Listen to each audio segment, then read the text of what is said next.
and speaking more about Delta variant and its challenging situation in Fortman County, I will ask our Fortman County Health and Human Services Director, Dr. Minter, to come forward and give us some specific detail, what she's seeing, and also the impact of Delta variant in Fortman County currently. Dr. Minter?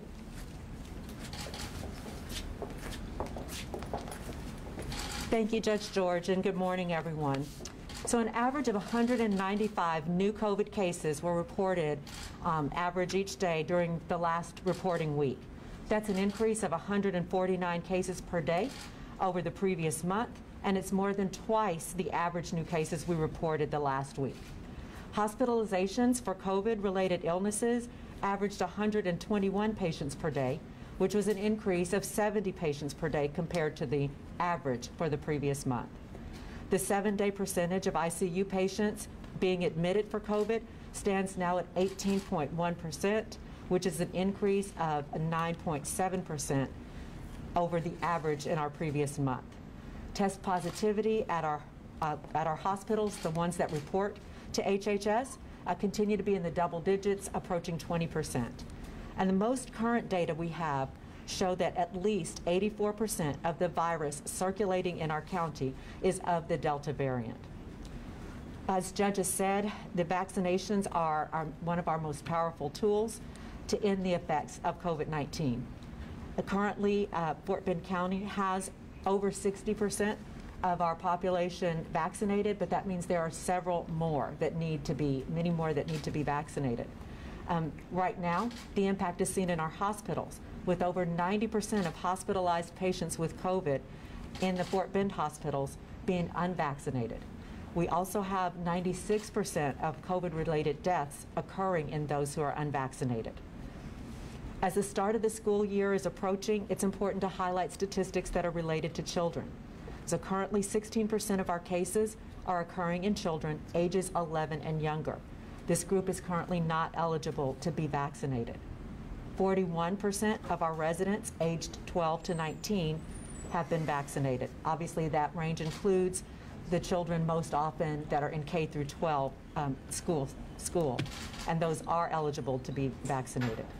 Our pediatric hospitals have been seeing a substantial increase in hospitalizations due to respiratory illnesses over the past 4 weeks. Our hospitals in general and our ERs are growing full again, and healthcare staff are once again being stretched to their limits to continue to provide excellent care to those with COVID and non-COVID illnesses. So what can we do? Local data continue to show that vaccines are effective at reducing severe disease and death, so we can get vaccinated. We also have local evidence from just a year ago that shows us that wearing face coverings, avoiding crowds with unvaccinated people, and practicing good hygiene, those measures definitely reduce COVID cases, illnesses, and deaths. So we can wear our masks and we can practice those good hygiene measures. Fort Bend County residents can continue to make educated and compassionate choices that will benefit our entire community.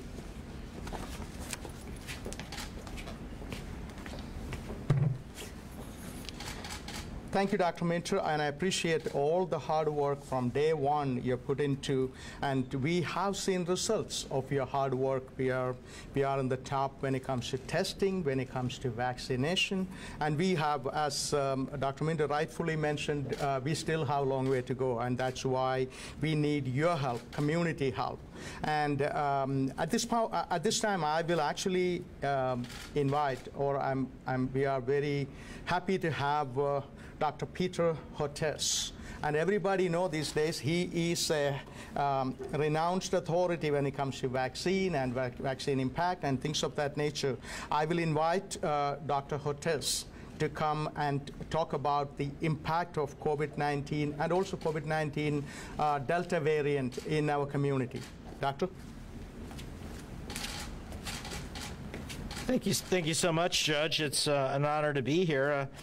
although I have mixed feelings about being here. I'm here for all the wrong reasons, and that is that, unfortunately, COVID-19 has returned to the southern United States. You know, last year at this time, we were at the start of a horrific surge that went from the Southwest, Texas, all the way east to Florida, and all the states in between, with thousands and thousands of people losing their lives. And that's how we got to that horrible number of more than 50,000 Texans losing their lives over the last year and a half. And it looks like once again COVID-19 is back in the South. Right now, the worst affected part of the country right now is Louisiana, where they're seeing a massive surge, lots of hospitalizations and ICU admissions. Although the flavor of the epidemic in the South is different, because we have done a relatively good job of vaccinating older Americans. So the difference between Louisiana, which has one of the lowest vaccination rates in the country, versus, say, Vermont or Massachusetts, which has the highest rate of vaccination among older adults over 65, we're looking maybe 80% compared to over 95%. Where the bottom falls out in the South are among the young people. So, for instance, in Louisiana, we have about 16% of the adolescents vaccinated versus over 70% in the North. That's the big difference. Or young adults, 30 to 40% of young adults vaccinated. So what we're seeing is a different flavor of the epidemic, where lots of young people are going into the hospital and even into pediatric intensive care units. And I think, you know, one of the problems has been there has been, you know, with all the anti-vaccine aggression and a lot of the fake talking points, one of the big fake talking points is, hey, if you're, this is an illness exclusively of older Americans. If you're young and healthy and go to the gym and take care of yourself, don't worry about COVID. It's absolutely not true. We're seeing lots of young people now going into the hospital getting sick, going into ICUs, and then about 26% of the adults are going out to develop long-haul COVID, meaning symptoms lasting over 6 months, and we don't know how long that goes out, including cognitive declines, neurological impairments, and that you can actually see brain degeneration on MRIs. And so that's the message. Right now, Fort Bend is not looking terrible compared to the rest of the South, but I think our time's going to eventually run out. I think East Texas is about to get hit really hard because the vaccination rates are ridiculously low. Fort Bend is doing better thanks to the leadership of the county judge and the doctor and others here. They've done better than most, but it's still not where we want to be. So yes, we're getting up to about 60% of the county vaccinated. But with this Delta variant, it is so highly transmissible. It is 2 or 3 times more transmissible than anything we've seen before. What that means, practically speaking, is when that level of transmission goes up, the requirements to vaccinate to stop transmission commensurately go up. So to really stop this virus, we need well over 80% of the county vaccinated. And if we have close to 60%, the gap, back of the envelope calculation, 20% of the county vaccinated. So when you're talking about what's the population of Fort Bend, about 850,000, 860. So, we're realistically talking about we have to vaccinate 200,000 people in the county as fast as possible. And it essentially means all of the unvaccinated adults need to be vaccinated, and all of the unvaccinated adolescents need to be vaccinated. And I'm particularly concerned about the unvaccinated adolescents because all of this is happening before school even begins for in-person classrooms. And that, if our past experience serves us well, means it's going to act as an accelerant. Things are about to get even worse as schools start to open. So if we're really committed to in-person classes, this means in the middle schools and high schools, all of the teachers, all of the staff, the bus drivers, all of the adolescents need to get vaccinated and wear masks in the classroom as well. And for the little kids, we don't have vaccines. Little kids under the age of 12 are not eligible yet. Our best backstop is masking. So again, all of the kids, all of the teachers. And what we've got to do is be able to push back on the fake stuff. We've got to stop this nonsense of health freedom, medical freedom. We've got to save lives, because right now, as we speak, in New Orleans and other cities in Louisiana, we are seeing pediatric intensive care unit admissions mount up. And if we're serious about protecting our kids, it means getting everybody vaccinated, everybody masked. And it's just simple science. It's not ideology. It's just the God-honest truth. So thank you so much for having me, and maybe hopefully we'll have some time for questions later on. Thank you.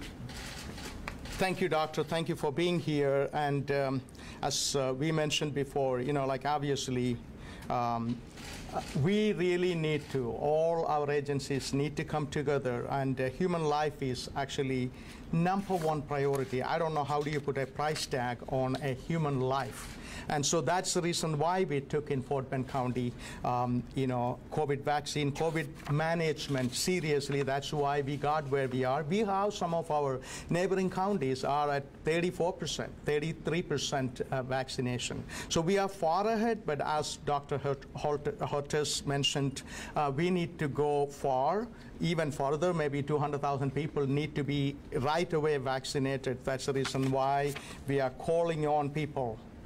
Please, and those who are not vaccinated, I ask you, help us to help you, or in other words, participate in your own rescue, please.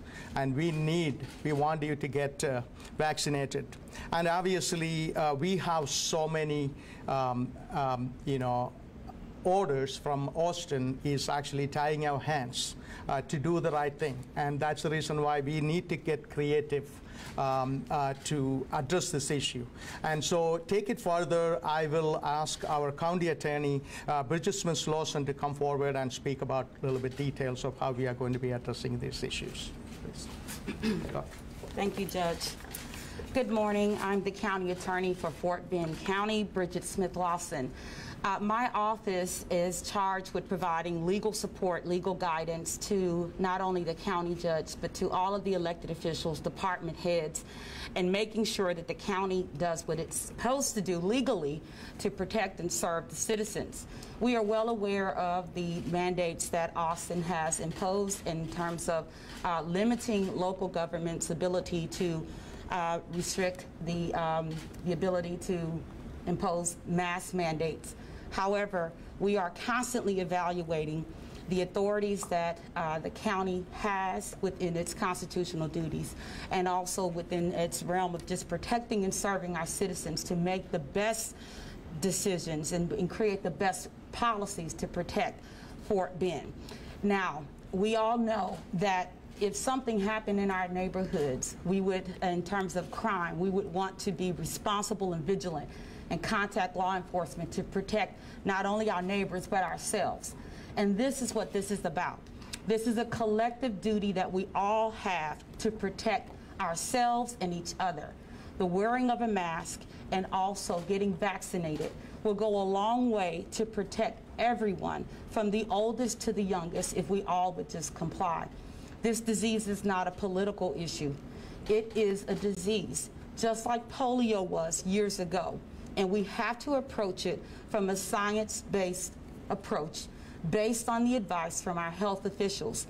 My office has been in direct support of HHS in Fort Bend County in terms of supporting vaccination sites and also testing sites and all of the legal support that's needed to make sure that Fort Bend County is safe. And my office will continue to do so, evaluating every step, the data, and also the needs of Fort Bend County, so that the legal advice that we provide Fort Bend does the best in serving and protecting Fort Bend. I know that Texas is vast, and the numbers and the data and the testing rates, vaccination rates differ all across the 254 counties. But we here in Fort Bend have to do what's best for Fort Bend. And with that, we will continue to evaluate this, continue to evaluate the laws, the policies, and what's best for Fort Bend, and provide the legal advice that's needed to serve and protect Fort Bend. Thank you so much. Thank you, Bridget. And obviously, you all know that after 165 million Americans vaccinated, if you're still doubting about the efficacy, about the safety and things of that nature of this vaccine, I don't know what it takes. But please, this is as Bridget Smith-Lawson rightfully mentioned, and everyone spoke before rightfully mentioned, please take this as your responsibility, and let's worry about not just us, our neighbors, our family, and our children, and everybody. And so, once again, let's save lives. That's the discussion here. And I'm also today. I just wanted to say a number of county departments, independently elected officials with the highest number of individuals working in that department. I reached out to all of them, and thankfully everybody came. And so I just wanted to hear from each one of them what they're doing to make sure their employees are safe and secured. And so I will invite our Fortman County District Attorney, Brian Middleton, to say a few words. Brian. If you're like me, I got vaccinated earlier this year, and I thought, hey, this is the beginning of the end of this pandemic. And I was so looking forward to returning to life as normal as we knew it before the pandemic. But I realize now that hope is delayed and that we are still in the midst of a battle against this virus. You know, in America, we pride ourselves on being fighters, protectors, and we're in the middle of a war against a virus. Now, for some, it's not popular or comfortable to wear a mask, but this is our weapon. This is the arm that we need to bear to fight this virus. So let's all be vigilant and continue in this fight. Wear your mask, fight this virus so we can move past it, so we can get back to a semblance of life that we knew before the pandemic. I can tell you, as part of law enforcement, we have to continue working in spite of the pandemic. And oftentimes the people that we deal with are not practicing the best hygiene. So fortunately, employees in my office are strongly encouraged to wear masks, and they're doing it. They're protecting themselves, they're protecting the public, and we need your help. We need to control the spread of this virus, and we need you to arm yourself with a mask. Wear your mask, protect the public, protect yourself, and practice good hygiene. Thank you. Thank you, Brian. I will invite, and so these all departments provide service to our residents. And so that's the reason why it's important. I like to hear how they're tackling the situation. I will invite at this point our tax assessor collector, Carmen Turner. Please come forward and say. Good morning, Judge. Good morning. On Friday, we had 3 people in our offices to come down with the COVID virus. We shut down our Missouri City office. I know a lot of people are aware of it. We did a deep cleaning in the offices to make sure everything was straight. Right now, in all of our offices, we're requiring all our employees to wear masks. And every time a customer comes to the window, we asking them to actually wipe the windows down to make sure we stay on the safe side. COVID is real. It is very real. I have had my shots. We have had the chance of experiencing going through it the last time it came around. We lost a lot of employees then, and this time we're trying to stay on the safe side of it. So if you come in our office today, we're asking everybody to wear a mask.